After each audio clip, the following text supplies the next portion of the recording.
focus.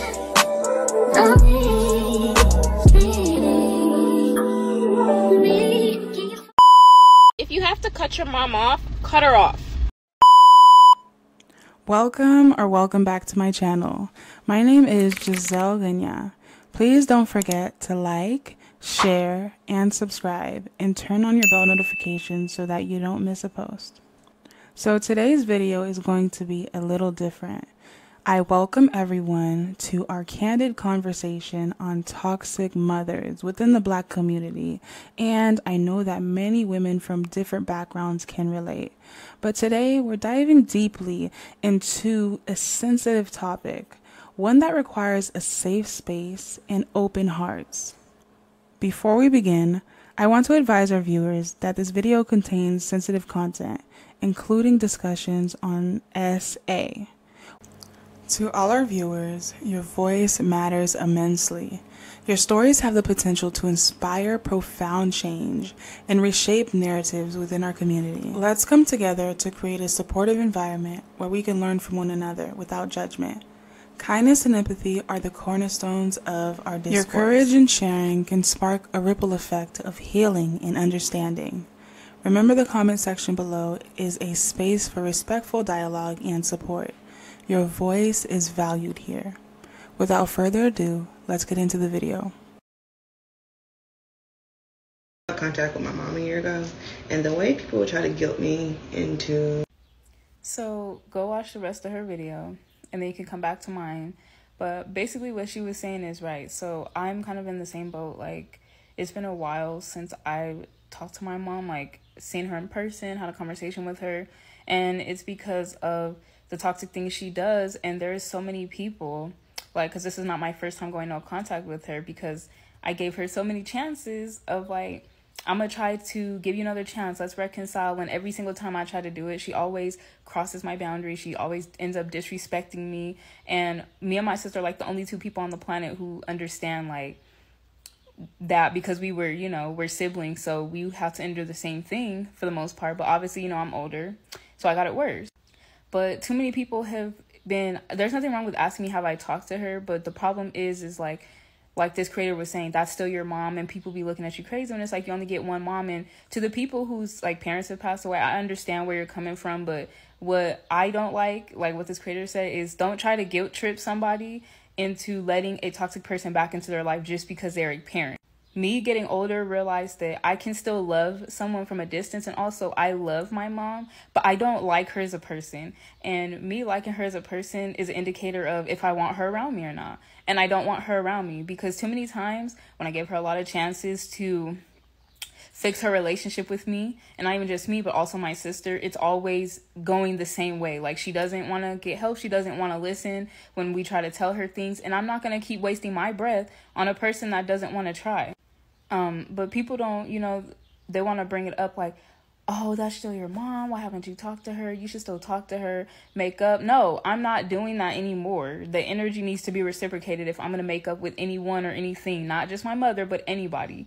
And I don't like people trying to guilt trip me into forcing a relationship and a connection that is not there right now.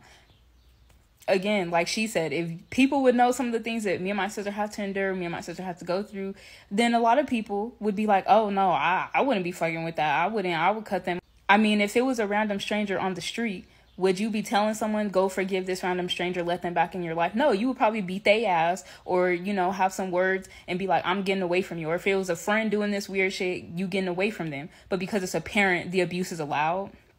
I don't think so. No one's gonna guilt trip me into doing that. I've had more peace since I've cut the contact with my mom in that relationship. I'm still open to mending it if she decides to get the help that she needs and she can actually listen. But until then, I'm not wasting my adult breath, nor am I gonna sacrifice my peace for the sake of a strained relationship. If you have to cut your mom off, cut her off. Sometimes your mom is jealous of you, and as much as she does not want to admit it, and she probably never will, you can sense it. Like, your intentions with her are so pure, but she always thinks of you in a negative light. Like, when it comes to you, it's always something negative that she has to say about you. Never what you intend to be to her, which is a good person. You always twist it to make it like you're this negative person. Or she's always complaining. She doesn't want you to have fun if she is not having fun. It's like you're competition to her. It's like she can't process the fact that she's getting older and you are growing into a woman. And you probably have more confidence than she did at that age. You want to make her proud and you never can. Nothing you ever do is good enough for her. This will stunt your growth. This will stunt your confidence. This will make you think less of yourself because your mom, the person that birthed you, thinks less of you. Cut her off. How to deal with your toxic, narcissistic mother. Well, if you can't go completely no contact, which would be the best option to preserve your mental and emotional health and probably enhance the quality of your life, then you're going to have to stop telling her your business, because it is the knowledge of your business or the perception thereof that allows her to attempt to ruin your life. And you think that I'm exaggerating. It all started when you were very young. Think about the relationships that you have with your siblings. There's always been an underlying tension that exists between you all. And that's because she was talking shit about you all to each other. She presented the illusion that she was a safe space. And what do you do with your safe space? You share. You share everything. And what did she do? She took the knowledge that she had and she would distort the narrative to make everything a competition between you and your siblings. Someone was the golden child. Someone was the scapegoat. Someone was the forgotten child. It's intentional. It's all intentional because your mother seeks to control. She needs to control all of her children because, unfortunately, the reason she had you all was very self-centered. She had you all to be a reflection of herself so that she could not only control how you behave and live your life, but she also wanted to live vicariously through you all, through your accomplishments, through your success, everything that she was not able to do because she is deeply insecure. She also wants you to be insecure enough to have to need her validation for everything. So you wonder why there are family members who act funny around you, who don't really invite you to things, who seem to not want you around because they don't actually know how they feel about you. Hell, you don't even know how you feel about you because she takes every opportunity she can to make you the villain and herself the victim, or she's the hero and you've been saved. And it boils over into your relationships with other people. That is why you have ended up in a toxic, narcissistic relationship in a romantic capacity. That is why you have a hard time forming meaningful relationships with other people because you can't even trust yourself. You were groomed to second guess yourself at every turn. The only way to deal with a toxic, narcissistic mother is to distance yourself emotionally first. You're going to have to grieve the fact that you don't have an emotionally available, safe mother. And you are going to have to learn to accept that you are dealing with someone who wants to distort your reality in order to control your entire existence. No contact is the best way. Don't share your business if you can't go no contact.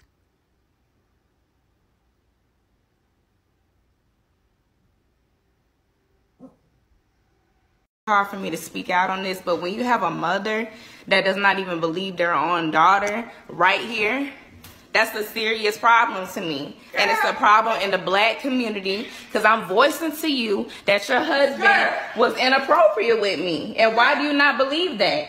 You're lying. Quit lying. I'm lying? Why am I finna lie to you about that? You stay lying. Coming from my Y'all, child that sneaks this has in happened the for house. years, y'all. Coming from my child. I come in this. Men in her bedroom. Y'all see this? Coming from my child is always. You really taking up and known him for a long time. And it don't even matter. That man ain't did nothing to you. I get out of class, when I get out of everything, I feel so uncomfortable in this house. And she want to sit up here and take up for this man. Like, you're disgusting. Both of y'all are. I had to get pregnant, take care of them. You're my mom. Do all Y'all know how hard this is for me to even believe this because this man, I have to come in my home with my mama that's supposed to love me, and you want to sit here for him.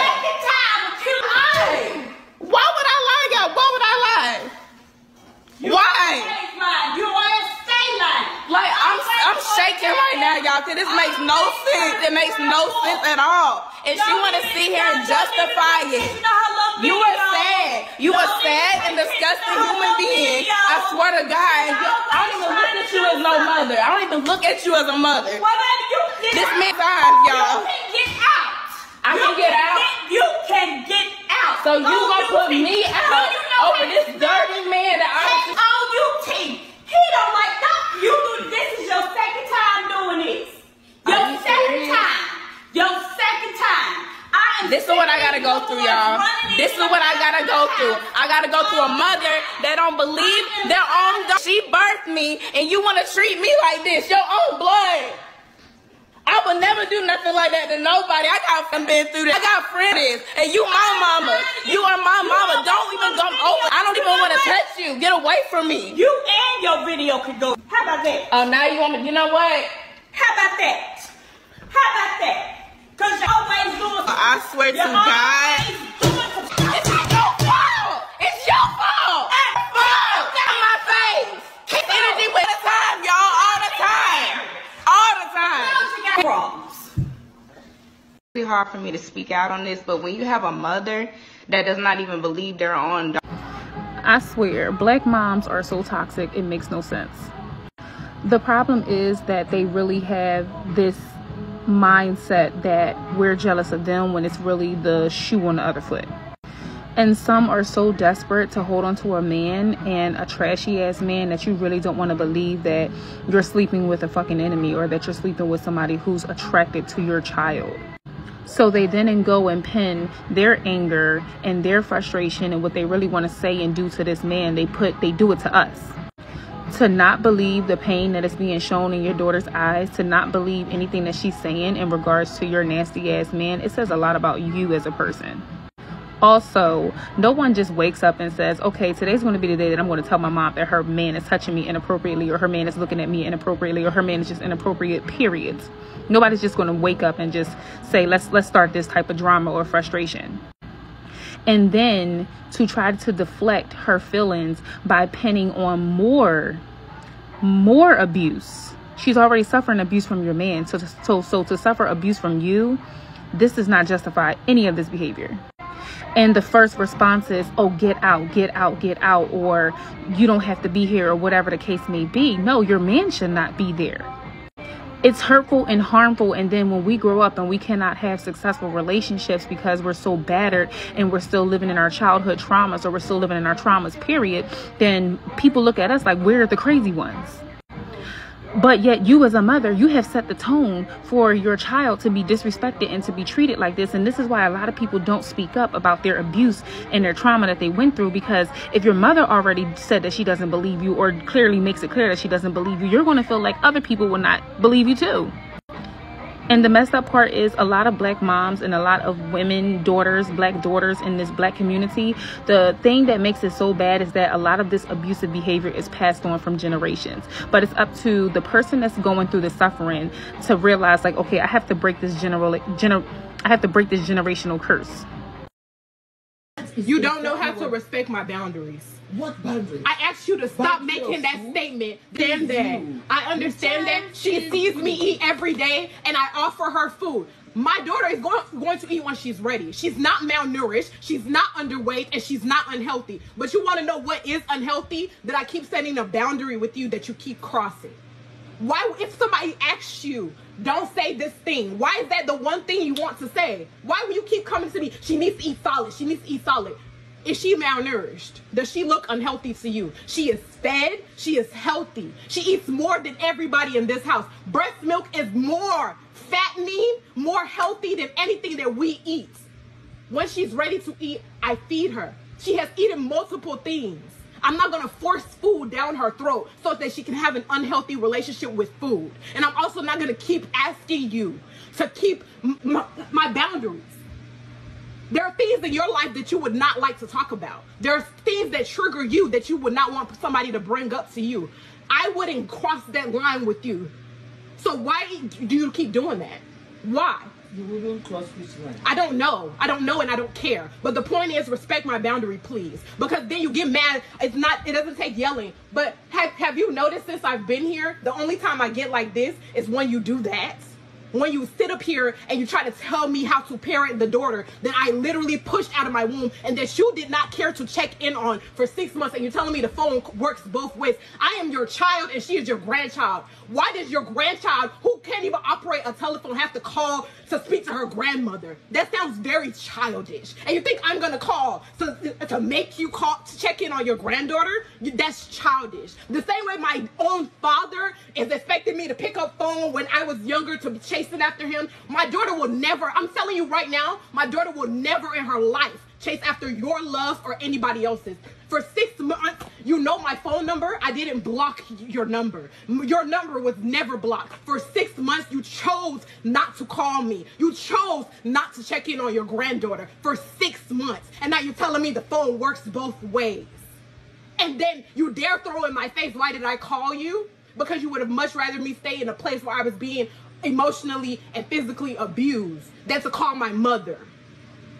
And like I said, honestly, it was a thought of mine to have rather been homeless if it wasn't for my sister.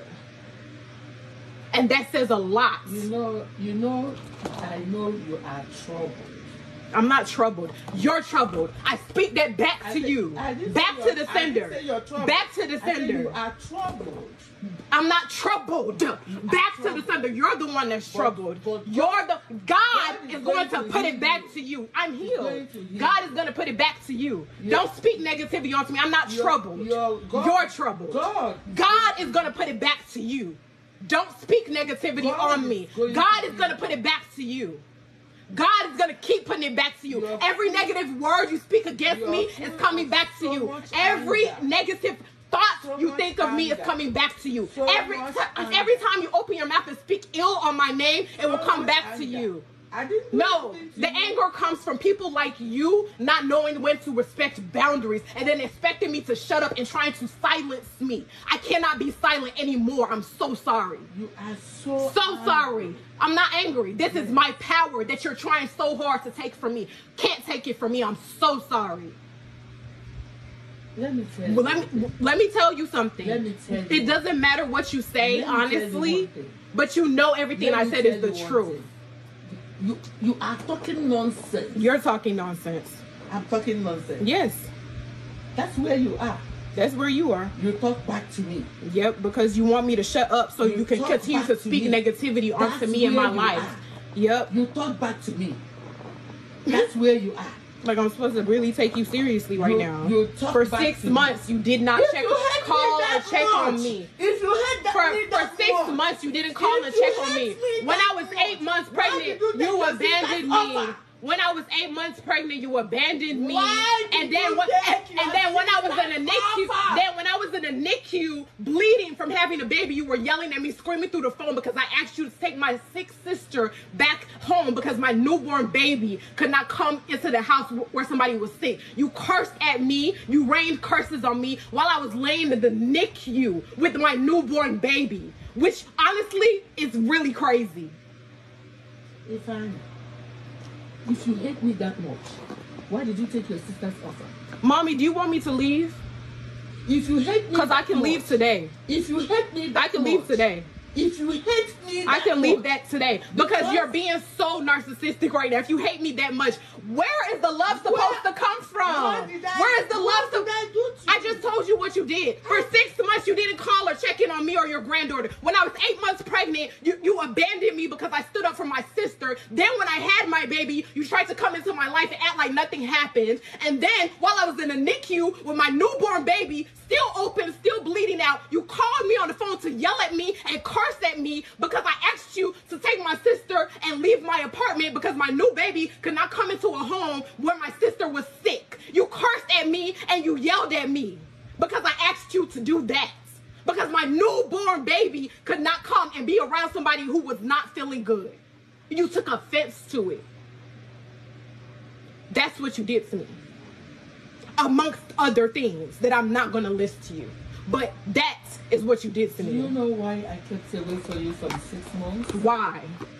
This toxic behavior. Yes, it's very toxic how you treat me and how you deflect every time. It's so toxic because are you hearing yourself? It's so toxic that you deflect everything. You called me. What was the reason I was sitting in the NICU and you were cursing at me and yelling at me? What was the reason you abandoned me when I was 8 months pregnant and you ignored me and you didn't want to talk to me because I stood up for my sister that you were actually bullying on the phone, despite me talking to you the day before and giving you a better advice in with your business plan that she gave you and calming you down while I was 8 months pregnant. Mind you, I was moving into my new apartment. Then my sister calls me on the phone and telling me, screaming and crying that you did something to her. You hurt her feelings while she was in a low point. I called you and I went off on you because that's bullying. And then in return, you apologized to her and you cut me off while I was 8 months pregnant.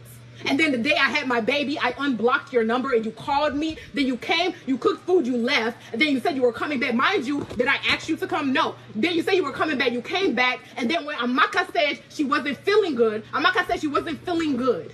And I said, okay, you guys cannot stay here. You have to leave because my newborn baby cannot come back to my apartment because she's not feeling, if my sister isn't feeling good. Then you began to yell at me and curse at me over the phone. And you said I kicked you out of my house. When I had every right to not want to bring my newborn baby into a home where somebody doesn't feel good. And that's just the least of things. And I know you're going to deflect it, so go ahead. I'm not deflecting on you. 6 months ago, you called me because of tax returns. And for almost 1 hour, you were talking and shouting at me. There is nothing you did not tell me that day. Did I reply you? I wasn't shouting at you. I actually was speaking to you calmly. And as soon as I stopped talking, for 20 minutes, I was talking and telling you everything you ever did to hurt me. And as soon as I shut up talking, you deflected. You deflected and you gaslighted me because you sent me to a tax lady. Mind you, you knew I didn't. I said to you, I don't have anything to say. Because yeah, I did. I did not say anything. What could you say? Like you don't have nothing to say right now. There is no need of talking to somebody who intentionally called me to curse me out.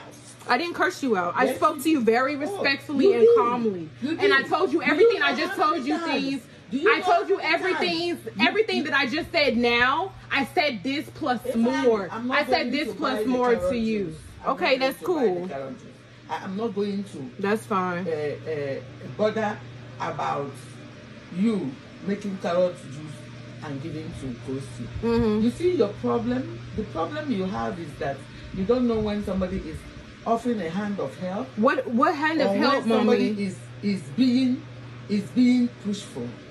I am offering you a hand of help. A hand of help. Okay, trigger warning. Just getting it out the way. If you're easily offended, run from this. The most toxic thing that black women deal with coming up as children and black boys is toxic motherhood. Now, what am I talking about? Black women, we always hear these conversations about, oh, black women are so independent. They're so this, they're so that. Listen, the reason most black women act hyper masculine is because they did not have a father figure themselves. And so what that creates is a cycle of, because it goes back, somebody's daddy wasn't there. So let's say your mother's dad wasn't there, wasn't around, and she is then raised by her mother to be strong. You don't need a man. You don't need this. You don't need that. While at the same time smothering their son with love, babying them into submission. And the reason that is being done is predominantly because she still sees, this is my theory, she still sees her son as some form of her husband, some form of her boyfriend, some form of her baby daddy. Doesn't matter if he's a Pookie Ray Ray, whatever the case may be. Obviously, if you ain't there in your kid's life, you are a Pookie Ray Ray. But the problem that I see is that this ideology is then perpetuated and passed down generation upon generation. Women are not meant to act masculine, not in a hyper sense, naturally. That is done as a reactionary response to men not doing their job. If this offends you, I'm sorry, but it's the truth. Hurt people. That is both consciously and subconsciously. So while consciously the mother may think, okay, no, I'm doing the right thing, telling my daughter she doesn't need a man, she needs to go to school, this, that, and the third, all the other. What she's actually doing is hurting her daughter's chances of getting married later on, if marriage is the goal. Keyword, if marriage is the goal. If you're not worried about getting married, none of what I'm saying applies to you. Don't apply, let it fly. But with her son, if she's always babying him, she's always giving him everything he wants, always doing his laundry, cleaning his room for him, getting him everything. What you're actually doing is teaching your son to become reliant on feminine energy. You're teaching your son, no, if I don't do this for myself, a woman will do it for me. And so there's this sort of reverse psychology that takes place in black families' households. Because I'm going to tell you something, whether you want to acknowledge this or not, women are each other's own worst enemy, especially mother-daughter relationships. You look at the black community today, how many stories, how many movies, how much conversation is really had about the toxic relationship that exists between a lot of black mothers and black daughters. There is a root cause of it. The absence of a man. When you remove a man from the house because he left, right? Don't let anybody tell you the myth that the government kicked black men out of the house. That's a damn lie. That's an absolute lie. Black men left black women en masse starting from 1940 through 1965. What that then did is create a cycle where women have had to take on two roles. They've been doing it ever since we got over here, but it really exacerbated itself in the 1960s all the way through the 70s. The wave of feminism comes in, that then it destroys the dynamic between blacks even more. And this is the problem that I have. When you actually want to have real conversations, people don't ever want to accept or acknowledge the fact that, hey, there is something structurally wrong here. The absence of men doing what they're supposed to do. You get Princella the Queenmaker. You get Cynthia G. You get all of these male-hating, male-bashing people who really are, in my opinion, they're giving you the situation as it is, absent properly weaponized, properly utilized masculinity. It's my opinion. What say y'all in the comments? What immediately screams trashy parenting to you? Stitcher comment. Story time. When I was about 8 years old, I have a brother and a sister. I'm the oldest. Next is my brother, and my sister was the baby. I was about 8, and I want to say my sister was a toddler, 2-3 years old at the time. My mother was running late for work, and she could not find her car keys. And she was tearing up the house looking for them. We were in my grandmother's house, actually. And she blamed me. She said, you took my keys and you hid my keys. And I said, no, I didn't, Mommy. And she said, yes, you did. She just outright blamed me. I didn't touch the keys. I didn't see the keys. My mother chased me all over my grandmother's living room. And we ended up in the kitchen, right? And she cornered me in the kitchen. And remember now, I'm 8 years old. She cornered me in the kitchen and she punched me directly in the nose, bust my nose wide open, blood splattered all over my shirt. Yeah, fucked up, right? So where were her car keys? Okay, she's running late for work. Where did the car keys end up being? Come to find out, my baby sister, who is a toddler at the time, I don't even think my sister was speaking. She was walking around with a pacifier or her thumb in her mouth. Didn't talk, just quiet. My baby sister stuck the keys in the door. She was, you know how children emulate and copy off of adults. Apparently she's a toddler and she saw the adults, put the key in the doorknob. So she was just, repeating what she saw. So she stuck my mother's car keys in the door some type of way. Okay. You think my mother apologized to me? She said, oh, y'all get in the car. Let's go. Let's go. She rushed us in the car. Wait, the story gets better after this. Blood all over my shirt, sitting in the back seat, and blood all crusted and dried up all over my nose, my shirt, and everything. We get to the job here. This is where it gets real good. At the time, my mother was working at this shoe store. It was something like Payless Shoe Store, some type of store like that. She parked all the way in the back of the parking lot, right? And she said to me, you are to watch your brother and sister. Here's a loaf of bread, a jar of jelly, and some oranges. Make sure they eat. You take them to the bathroom in the store, but don't you let anything happen to them. If anything happens to your brother and sister, I'm going to beat your fucking ass.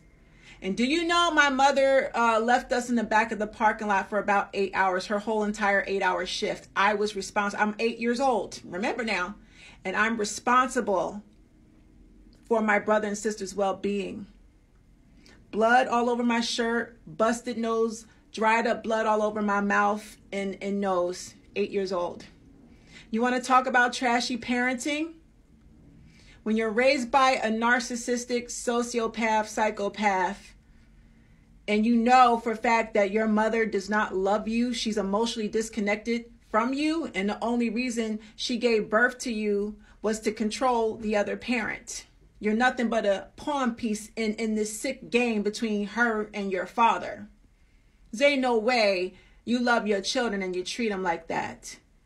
That's just one story, y'all. I got too many stories. I thank God that I'm healed from my childhood trauma. I forgive that woman. But I tell you what, she'll never see me for the rest of her life. And I mean that. I'm very indifferent. I don't have anger towards her or hatred, but I'm very indifferent. I'm so comfortable telling this story now. I don't tear up or anything because I am at peace with who I am. And I'm a mother. And I would never do that to mine. I've raised mine differently. But I say all this to say, most of us were raised by narcissistic mothers. And especially the single mothers that raise these fucked up men today. This is why these men are fucking misogynistic, because their mamas are narcissists.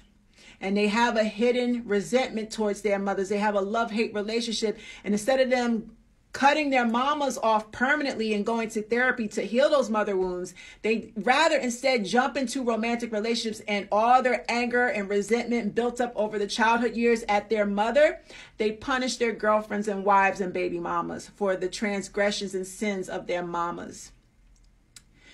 It is hell being raised by a narcissistic woman. She destroys her sons and her daughters. But my mama didn't destroy me. I became a better woman and a better mother than her. Y'all be blessed. Hey family, so I was talking to you guys yesterday about like toxic, proving that you're in a toxic family, and we had like a very, very good discussion. So I thought about like, why don't we discuss like the 4 reasons why your mom is like, why moms are like jealous of their daughters. I thought this would be like a really good like random topic for us to kind of just converse on since we started this support group. So let me give you the 4 reasons why.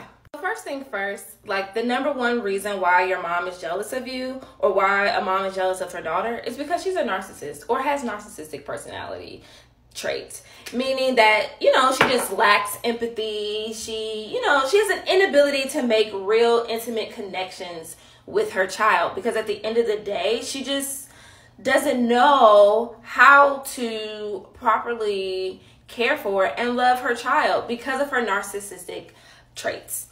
Number 2, she is possessive of her man, your father, her baby daddy, any of the things like that. So for example, like when it came to my mother, she was very, very jealous of the relationship I had with my stepfather, even though she knew what was going on. Yet she still had this level of rage and jealousy that she wanted to kind of like, have him for herself. Meanwhile, I'm like, sis, he's yours. Actually, take him. I do not want him. Like, keep him away. So then that also starts this, jealousy and rage towards you. Number 3, she regrets her unfulfilled dreams, or being able to accomplish everything that she wanted to accomplish growing up. So for example, my mom and the whole graduation situation. My mother was pregnant with me when she was 17. So she didn't have the opportunity to graduate, walk across the stage. So to me, that is the reason why she didn't care if I graduated. She was like, I didn't graduate. I didn't get to walk across the stage and look at me, even though that was very shitty, because as your daughter, you should want more. You know what I'm saying? And then number 4 is just being emotionally absent. Like, I feel like a lot of times mothers that are jealous of their daughters is because they didn't have that emotional connection with them. So for example, growing up, my mother she didn't have the best relationship with her mother. Like, my grandmother didn't tell her she loved her, didn't do any of those things. So I think for her, she just didn't even have the emotional capacity to be able to show me love and care. So it's really hard for her. So I say all that to say, if you have any other examples or you believe there are other reasons why a mom is jealous, let me know. I want to hear in the comments. You don't have to. I'm not just. But y'all want to holler about disrespectful.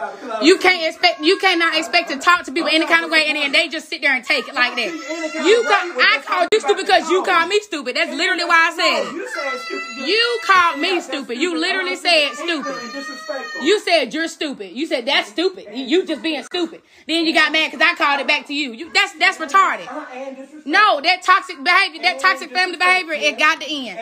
I don't care. I'm not gonna keep dealing with that. Parents or not. Well, it don't matter. You're not her enough. You do it anyway. I don't care. I know you don't care. And so who's crying about you not caring? Who's crying? You keep saying who's crying, who's crying. Journey, that's who's crying. My child, that's who's crying. That's who's crying all the time. Been crying since she been in my womb. You've been doing the same thing since I was pregnant with Journey.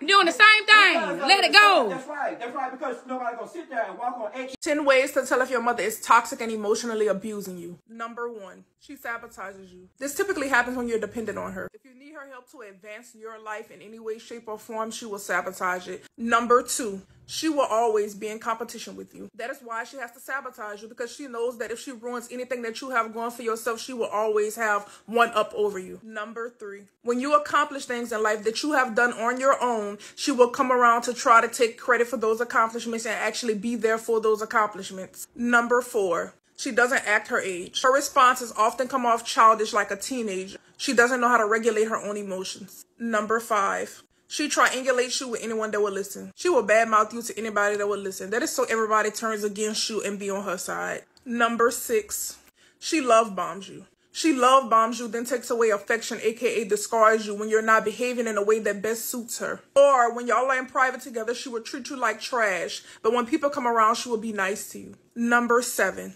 she will attempt to portray the perfect image. Oftentimes, they lie about their lifestyle and lie about being a good parent. Number 8, she will never apologize.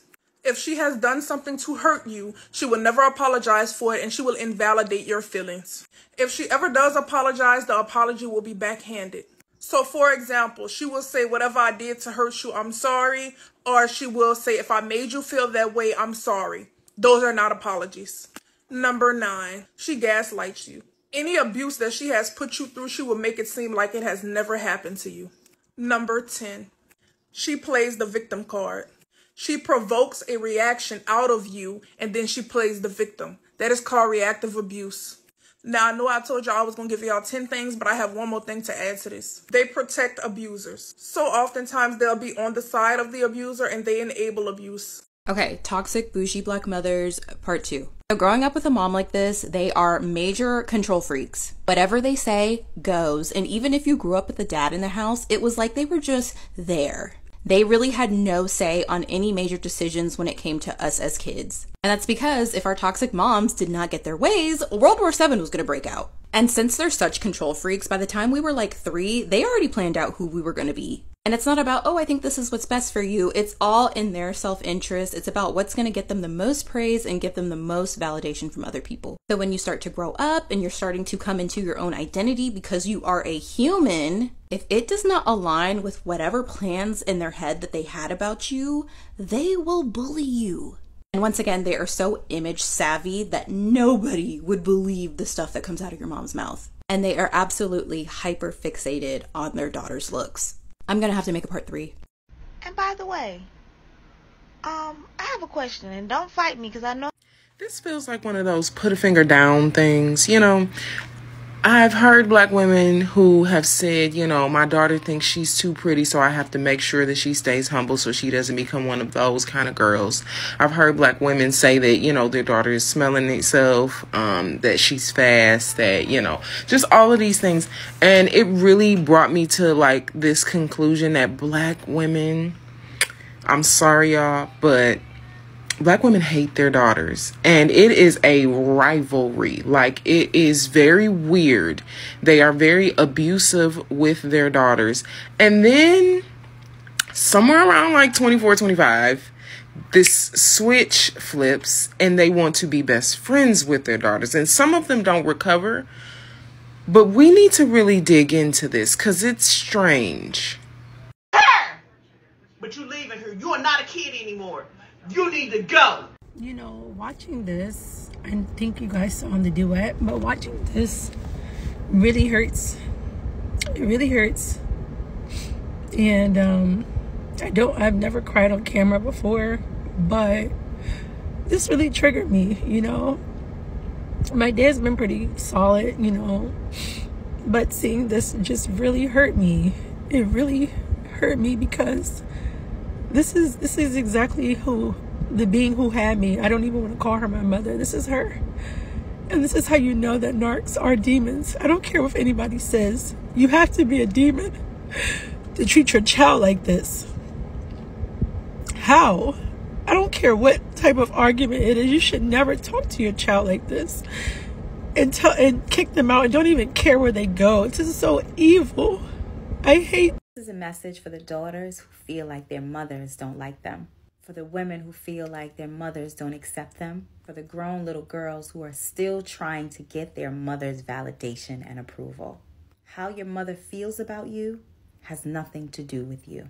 And it has everything to do with her own unresolved pain and trauma that she's still carrying in her life and that she carried in her womb when she was also carrying you. A daughter is supposed to be the improved version of a mother. In a healthy mother-daughter relationship, every mother wants to see their daughter do well, do better than them, have more than they had, and achieve the things that she couldn't as a woman. But when a mother is still living in her own emotional trauma and has yet to resolve it for herself, she may feel jealous, she may feel envious, she may feel upset, and she may resent her own daughter for being the type of woman that she's not able to be.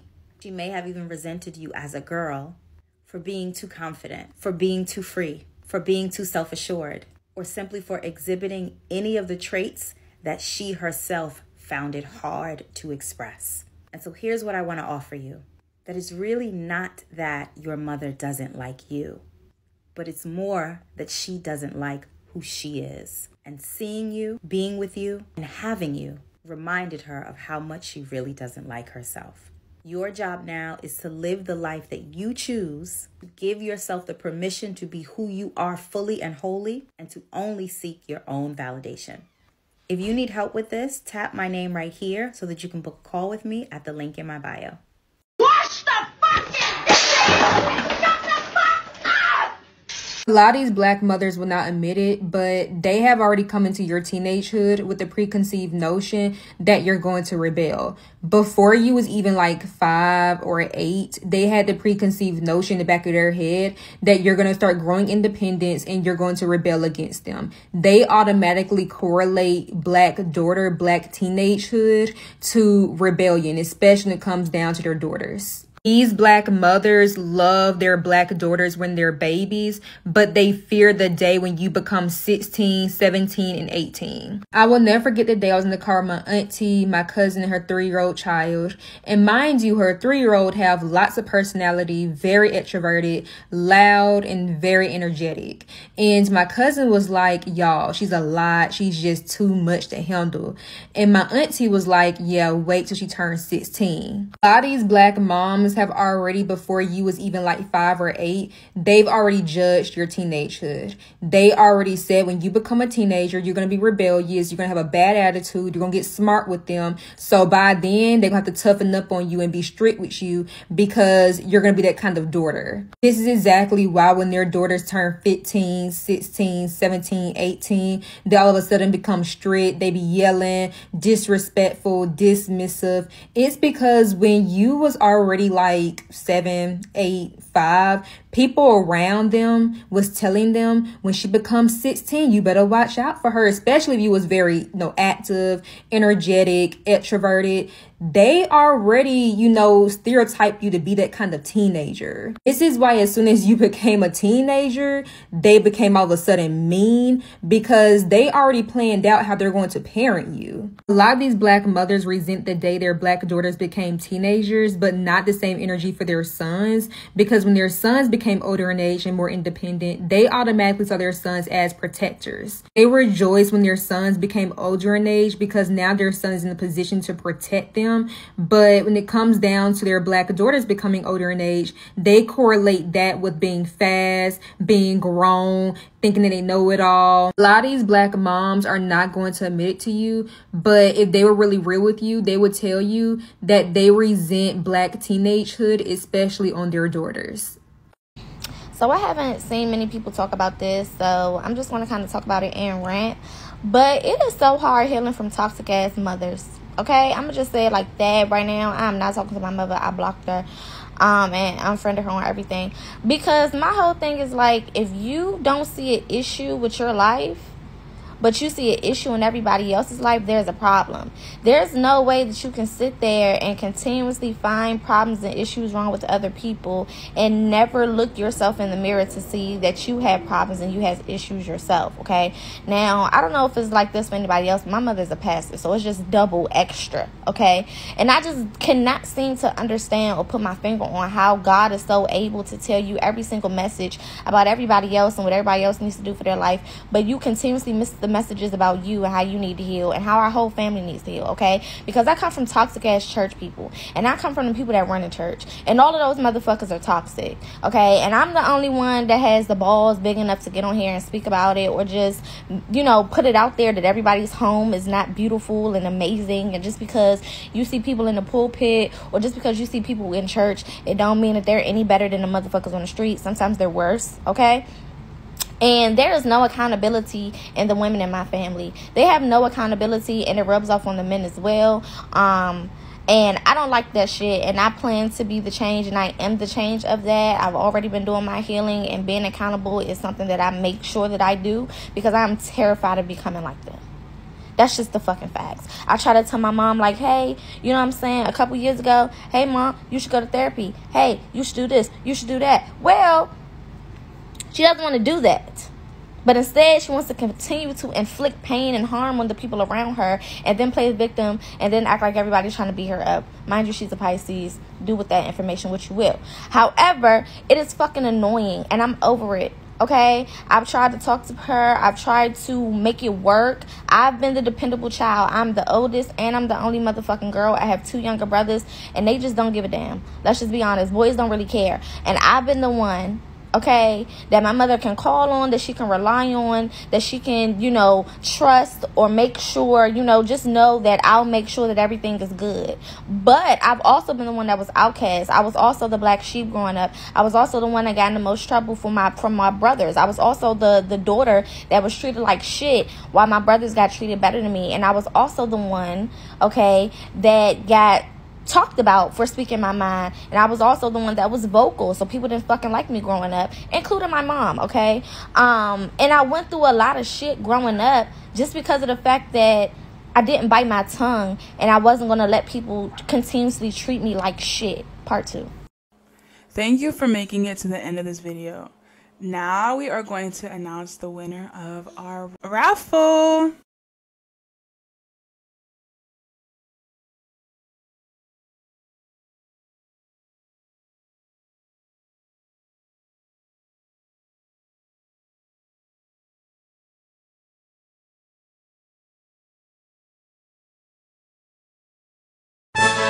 Congratulations to our gorgeous winner, Nesia Pittman 7957, or Nasaya.